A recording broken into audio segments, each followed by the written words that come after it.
di wàccee foofu saanu ko mairie bu Dakar suite ak réclamation bu Bayna Gueye déchargé par le préfet moom ki nga xam ne que moo di Barth se dit toujours le maire de Dakar ndax jàpp na ni un préfet ou bien un sous-préfet mënu ko wàccee exactement si nga xam ne que moo di mairie bi alors naka na daal di jàngate aussi ces sorties répétitives yu Barthélémy Dias allant dans sens que ni suñuy xool si li nga xam ne que moo di si wàllu ko juridique dañoo utiliser 277 bi kese waaye moom il est toujours maire de Dakar. c'est que il faut ñun ñu dem di wax ci problème Sénégal. allez-y Cheikh ma ñu ngi siy ñëw ponk par ponk la incha allah demal ñu lay déglu. Fall bàyyi ma wax sama xalaat. non da nga ne il faut ñëw si problème sénégalais yi. ma ne ñu ngi siy ñëw si diwlin bi sànq bi ngay préciser. grand il faut être démocrate. ok allez-y demal ñu lay déglu. yaa ma laaj. ok ñu lay déglu. bàyyi ma wax sama xalaat. demal ñu lay déglu. mais am naa man droit Fallou. ma wax suma xalaat wala aw ma ko.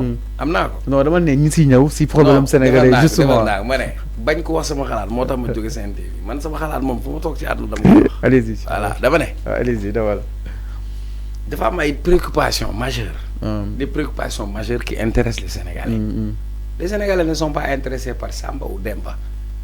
Les Sénégalais sont intéressés par le coût de la vie, la cherté du loyer. L'État qui ne fait pas preuve d'autorité pour faire des contrôles. Comprenez?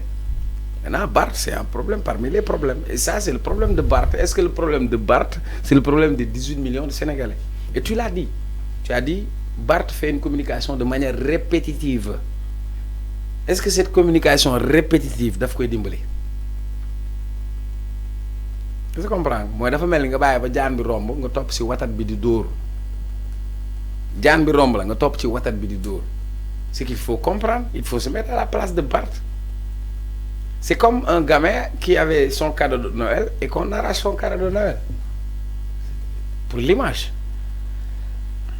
Barth a perdu son poste de député. Voilà. Ñu ne déet na waaye le poste de maire de Dakar il l'a perdu. C'est tout à fait normal qu'il soit dans l'agitation politique et dans l'agitation médiatique. On ne peut pas lui refuser cela. Par contre, nous sommes en politique. Bob Marley da doon woy mu naan your best friend could be your worst enemy. Ton meilleur ami peut devenir son pire adversaire. Maintenant, dans l'adversité, il faut nga am mesure. Et même dans le combat politique, il faut nga def stratégie ak lucidité. Mais Barth a commis beaucoup d'erreurs politiques. Et en politique, les erreurs, elles se paient cash. Permets-moi de prendre une gorgée d'eau. Alors mi ngi noonu exactement en attendant donc ñi ngi woon si kaw ki nga xam ne que moo di Barthélémy Dias allez-y. En politique, quand on fait des erreurs politiques, on le paye cash. C'est comme en mathématiques.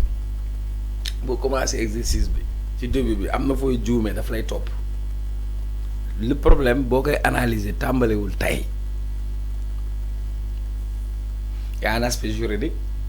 Dem na le préfet jël na une décision. Barth a commis ses avocats pour dem au niveau de la cour de la cour d'appel. N'est-ce pas? Dem na cour d'appel. Cour d'appel confirmé dogal bi préfet jël. Terewul am na ay moyens de recours. Dem na au niveau de la cour suprême. Maintenant, attendant que la cour suprême se prononce. Elle peut se prononcer en faveur de Barthélémy Dias comme elle peut se prononcer en défaveur de Barthélémy Dias. Ça, c'est l'aspect juridique. Du point de vue politique, mbir mi tàmbalewul tey. Durant les législatives, on a vu ce qui s'est passé. Une adversité féroce. Une violence verbale et même parfois physique. Mayante wuñu woon dara. Comprendre nga dafa mel ni MMA xam nga MMA. yaa ko waaj bu ñu leen tëjee si giri bi boo toogee si kawam doo ko bàyyi mu nooy wala da nga koy bàyyi mu nooy je te parle mais Barth principal erreur am dafa am benn moment boo xam ne man tey su fekkee yow sama doomu ndey nga boo nekkee ci jafe-jafe ci ngay doon xam ne maay sa doomu ndey sa doomu ndey du nekk ci kàmb nga war ko jox loxo mu génn ci kàmb nga di ko enfoncer c'est quand Sonko était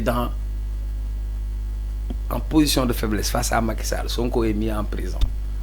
Son parti est dissous. Nek ci lëndëm boobu bu fekkee doomu ndeyam nga da nga koy jox loxo mais doo ko enfoncer. Barth avait calculé, il avait misé. Ñoom ñëpp erreur politique bi ñu commettroon dañoo foogoon ni Sonko amaay c'est fini moo taxoon bu mu génn di wax sama doomu ndey dama bëgg nga ñëw ñu jàppale benn candidat comme ça benn candidat lay jàppale Khalifa bu ñu jàppalee Khalifa bu Khalifa gagné pour Sonko libéré mais boobu temps Sonko am na leneen lu mu denc Diomaye moo ko sauvé même Macky Sall n'avait pas vu Diomaye même le conseil constitutionnel bi ñuy yow fii lañ doon toog gaay naan un parti dissous du am candidat donc ñi nekkoon position de faiblesse tey nekkatuñ ko donc Barth ci compagnonnage am Ousmane Sonko si la jëlee maire de Dakar même su ko réfuté la preuve élection législative yi wane na ko ni que la force politique à Dakar c'était Ousmane Sonko donc Barth a misé, il a joué, il a perdu. Maintenant, est-ce que démarche bi mu jël baax na quand il dit qu'il est maire de Dakar personne ne veut empêcher de dire qu'il est le maire de Dakar mais est-ce que dans les faits actuellement il est le maire de Dakar? Est-ce que c'est lui qui convoque le conseil municipal? Est-ce que c'est lui qui gère les actes administratifs de la ville de Dakar? Je crois que non. Donc tey am na nooy xeex ak nit sax dem ci ak xel plutôt que nga ci dem ak xol. Donc je crois que dafa am benn façon de communication à outrance boo xamante ni et Barth tey il vise Ousmane Sonko mais Ousmane Sonko déggoo ko mu wax ci su si waxoon rek daanu su si waxoon rek cuune dem na assemblée Pape Djibril Fall lui pose la question sur l'affaire Barth mais jour boobu bu ko Sonko tontoon day nelaw ci game bi c'est l'adversité politique et puis voilà langue politique bi la. Alors, est-ce que Barth a les moyens de faire face? Ça c'est une question. Donc Barth est victime de ces actes d'hier exactement. Il y a des gens reposer envers Ousmane Sonko. Au-delà de ces actes d'hier, il a commis des erreurs politiques et ça le rattrape. Donc c'est aussi simple que ça. En politique. Mais est-ce que Euro tax na muy perdre exactement sa mairie? Oui mais su nga tegee élégance politique. Oui mais xam nga le truc de élégance machin xam nga est-ce que du point de vue de la loi est-ce que c'est légal? Foofu ngay xool ba pare du point de vue de la loi est-ce que c'est légal? Est-ce que li ñu teg sukkandiku nañ ko ci loi article bind na ko préfet wax na ko bu fekkoon ni jàppul ni dëkk bi amul yoon kon kay du dem di def recours cour d'appel voilà lu tax mu def recours cour d'appel parce que jàpp na ni yoon mun na ko ànd ak moom lu tax mu paree cour d'appel dem def recours cour suprême comprendre nga maintenant nag c'est dans l'adversité et puis ça dépend parce que mooy li ma lay wax li ci Kéba Seck di way soo bëggee jooy tooñal ko lu man. Alors mi ngi noonu exactement ki nga xam ne que moo di Barthélémy Dias donc d'un moment à l'autre exactement peut-être à tout moment mu neen xaar la décision bi nga xam ni moom la recours suprême moom si moom la cour suprême di rendre exactement des na ko daal di xaare ni moom ki nga xam ne moo di lépp l'ancien maire de Dakar ou bien moom jàpp na ne actuellement toujours il est le maire de Dakar alors ñu daal ñëw itam si beneen ponk ginnaaw mbiru Barthélémy Dias ak li nga xam